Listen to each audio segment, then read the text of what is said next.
Hello everyone. अब हम लोग नेक्स्ट टॉपिक को देखते हैं जो हमारे पास क्या था। नेक्स्ट टॉपिक कौन सा होगा? Addition and subtraction in component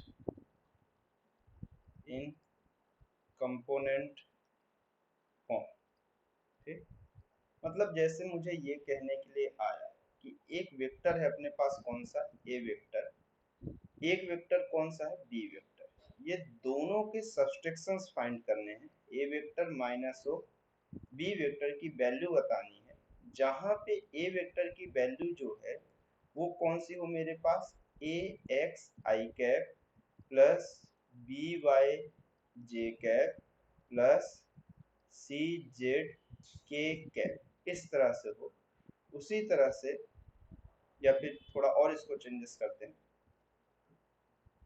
ये नहीं तो फिर आपको ए और बी लेने में प्रॉब्लम होना स्टार्ट होगी। तो मैं इसको थोड़ा मॉडिफाई करता हूँ। जैसे अपने पास ए वेक्टर की वैल्यू कौन सा हो?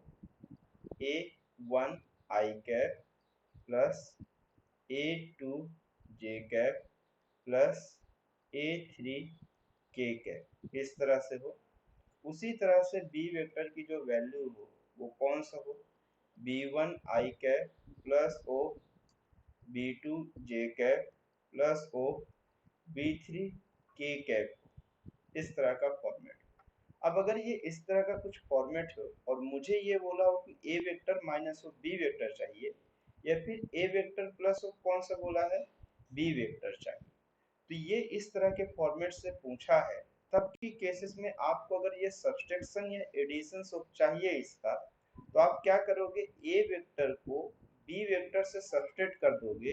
बट इस वाली कंडीशन में जो आई कंपोनेंट हो, मतलब जो एक्स एक्सिस का कंपोनेंट हो वो एक्स एक्सिस से, वाई एक्सिस का जो होगा वो वाई एक्सिस से, और जेड एक्सिस का जो कंपोनेंट होगा वो जेड एक्सिस से सब्सट्रैक्ट होगा।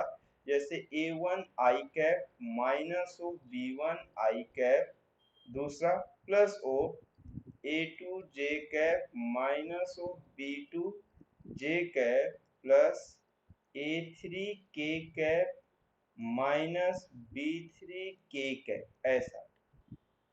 अब अगर मैं यहाँ से कॉमन ले लिया तो A one minus of B one I cap plus of A two minus of B two J cap plus A three minus of B three K cap होगा। ठीक है, इस तरह के फॉर्मेट में कुछ दिखेगा। अगर मैं सब्सट्रैक्शन करूँ और अगर एडिशन करता हूँ, तो जहां जहां पे माइनस है वहां वहां पे आपको प्लस दिख जाएगा, बस। लेकिन ये चीज आपको याद होनी चाहिए कि एक्स एक्सिस के कंपोनेंट से एक्स एक्सिस का और वाई एक्सिस से कंपोनेंट वाई का ऐड होगा और जेड एक्सिस से जेड एक्सिस का। अगर अदरवाइज वो वहां नहीं है तो वो नहीं ऐड होगा। ये सेम टू सेम उसी तरह से बिहेवियर रखता है। जैसे अगर मैं आपको ये बोलूं कि x प्लस ऑफ वाई को आपको ऐड करना है 3y प्लस ऑफ जेड से, तो आप क्या करते थे? सिंपल सा, जहां पर जब इसके एडिशंस की बात होती थी तो x का कंपोनेंट नीचे वाले में नहीं, तो x को as it is plus of 3y plus of y की वैल्यू कितनी हो जाती थी? ये दोनों का summation 4y plus of Z. मतलब आप यही करते थे कि एक्स एक्सिस का वेरिएबल के सामने जो कांस्टेंट है वो एक्स एक्सिस के कांस्टेंट के साथ मेरे पास क्या होगा? ऐड होगा। ये एक्स के जो कंपोनेंट एक्स के साथ जो कांस्टेंट में रहेगा वो दूसरे ऑफ एक्स के ही कांस्टेंट के साथ ऐड होगा, अदरवाइज वो कैलकुलेशंस में पार्टिसिपेट करेगा, बट सिर्फ सिंपली वो क्या कर जाएगा? वो ऐड हो जाएगा। जैसे अगर मैं ये बोल रहा था कि x plus Y plus of Z के साथ अगर ऐड करता हूँ तो ये इस तरह से कुछ एडिशन ऑफ रिजल्ट देगा। तो जैसे आप बचपन में पढ़ते आए हो, सेम उसी तरह से कि अगर एडिशन एंड सब्सट्रैक्शन हो रहा है कंपोनेंट ऑफ फॉर्मेट में, तो आप ये जानो कि जिस ऑफ वेक्टर को आप दूसरे वेक्टर सब्सट्रैक्ट कर रहे हो, तो फर्स्ट ऑफ ए वेक्टर का जो x एक्सिस का कंपोनेंट है वो सेकंड ऑफ वेक्टर के x एक्सिस के कंपोनेंट से सब्सट्रैक्ट होगा। और सेम टू सेम जो मेरे पास फर्स्ट ऑफ वेक्टर का जो y वाला जो कंपोनेंट होगा वो दूसरे के y से, और z का पेयरिंग ऑफ z के साथ। एडिशन बोला है तो ऐड, और सब्सट्रैक्शन बोला है तो सब्सट्रैक्शन। आई बात समझ में?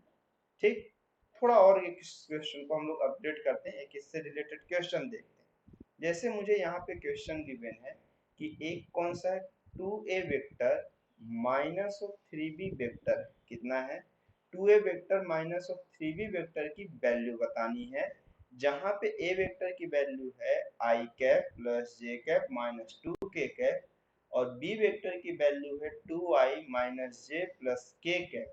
तो आपको सिर्फ क्या करना है, पहले आपको क्वेश्चन में किसका परीक्षा वैल्यू a वेक्टर और दूसरा कौन सा b वेक्टर, लेकिन a वेक्टर के साथ 2 का मल्टीप्लिकेशन और b वेक्टर के साथ किसका मल्टीप्लिकेशन 3 का मल्टीप्लिकेशन के बाद सब्सट्रैक्शन पूछा है, ठीक है।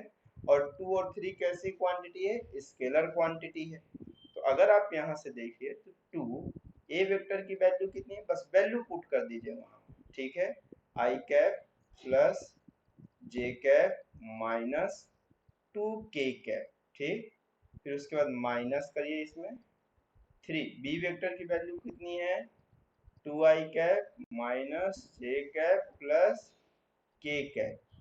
चलिए अगले में बताइए, इसको 2 को अंदर लेके आइए, बट ये कैसा है मल्टीप्लिकेशन में, कांस्टेंट का मल्टीप्लाई हो रहा है तो सभी क्वांटिटी इसके साथ क्या हो जाएगा मल्टीप्लाई हो जाएगा। 2i फिर plus 2j cap minus 4 cap.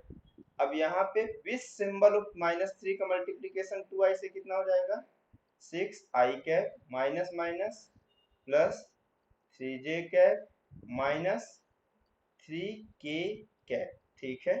अब आई कैप को आई कैप के साथ, जे कैप वाले को जे कैप के साथ और के कैप वाले को के कैप के साथ। अब बताइए 2i माइनस 6i कितना हो जाएगा माइनस 4i कैप, फिर कितना 2g प्लस ऑफ 3g कितना हो जाएगा 2j प्लस ऑफ 3j कितना हो जाएगा 5j माइनस 4k और आपके पास -3k हो जाएगा -7k कैप। ये आपके पास वैल्यू आई, ठीक है। अब इस वैल्यू का मुझे क्या बोला क्वेश्चन में, ऑब्टेन द मैग्नीट्यूड, मतलब ये जो वैल्यू आया है इसका मुझे क्या चाहिए मैग्नीट्यूड चाहिए, किसकी वैल्यू का 2a vector minus of 3b vector का मैग्नीट्यूड चाहिए।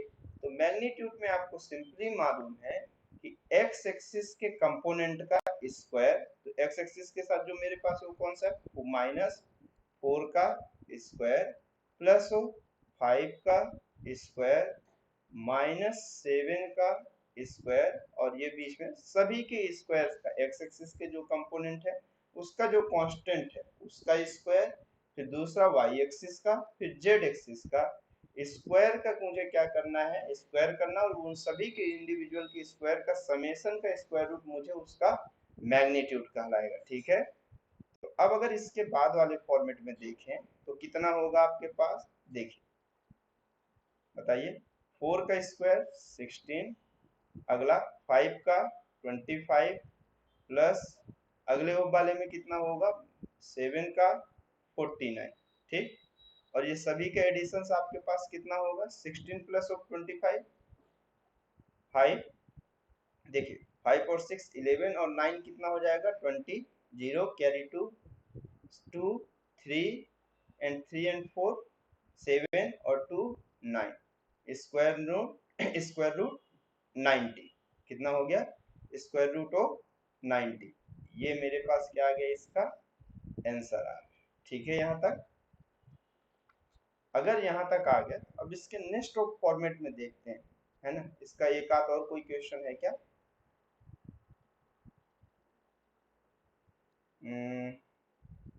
ये आप क्वेश्चन नोट डाउन कर लीजिए, ये आप प्रैक्टिस करिएगा, ये थोड़ा दूसरे टाइप के कंपोनेंट से दो फॉर्मेट से इसको आप प्रैक्टिस करके आइए। इसका सॉल्यूशन मैं लास्ट में दे दूंगा किसी और वीडियो में, लेकिन पहले एक बार आप इसको प्रैक्टिस करिए देखिए, क्योंकि ये क्वेश्चन में मैग्नीट्यूड भी निकालना है और कंपोनेंट भी आपको चाहिए, कैसा चाहिए कंपोनेंट भी चाहिए। इसे आप थोड़ा प्रैक्टिस करो तो आपको ये प्रैक्टिस हो जाएगा। मुझे ये प्रैक्टिस के लिए छोड़ा था क्वेश्चन, मुझे लगता है कल की डेट पे, अगर नहीं छोड़ा रहूंगा तो फिर कोई बात ही नहीं। आप इसको क्या करिए खुद से प्रैक्टिस करिए और देखिए और बताइए कि क्या होगा इसका, एक बार ट्राई करिए क्योंकि इससे रिलेटेड सभी मेथड बताई जा चुकी है, ठीक है। चल अब अगर मैं बात करता हूँ किसकी पोजीशन वेक्टर की, नेक्स्ट ऑफ पोर्शन हम किसकी बात करते हुए चले पोजीशन वेक्टर की। नेक्स्ट टॉपिक चलते हैं पोजीशन वेक्टर, ठीक है। जैसे अपने पास ये कहता है कि कोई और कोऑर्डिनेट ज्योमेट्री में एक्स और एक वाई एक्सिस है, ठीक है। कोई पॉइंट है, कोई पॉइंट है, तो मुझे ये पॉइंट का कोऑर्डिनेट ऑर्डर कितना है, 3,4, ठीक। ये कौन सा 3,4 है।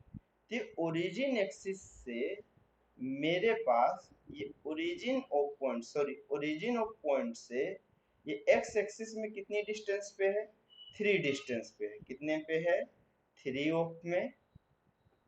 ओरिजिन ऑफ पॉइंट से एक्स एक्सिस में ये पॉइंट कितनी डिस्टेंस पे है, 3 पे है।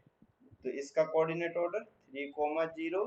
उसी तरह से मेरे पास ये वाई एक्सिस पे कितनी डिस्टेंस पे है, मेरे पास 4 पे। इसका कोऑर्डिनेट ऑर्डर 0,4।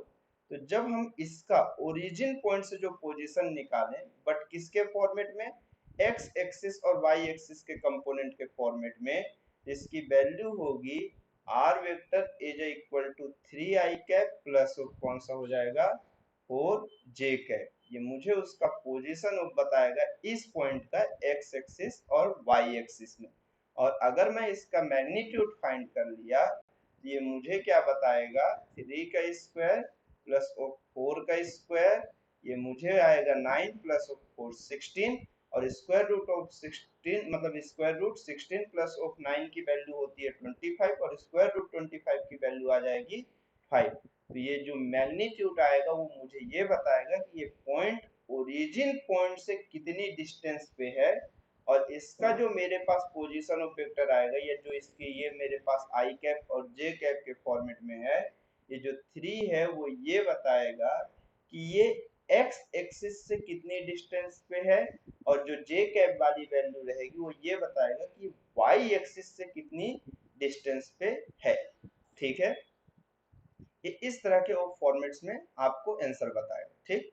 दूसरा ऑफ, इसके बाद वाले पोर्शन की बात करें तो हम जहां पर क्या देखेंगे,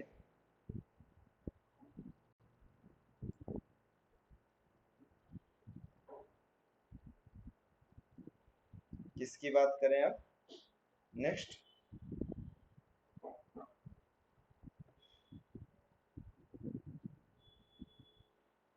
इसके नेक्स्ट वाले बात करते हैं डिस्प्लेसमेंट वेक्टर की। किसकी बात करेंगे हम, डिस्प्लेसमेंट वेक्टर की।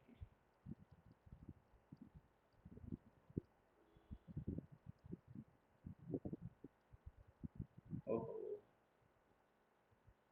लगता है इसका प्रोसेसर स्लो हो गया। डिस्प्लेसमेंट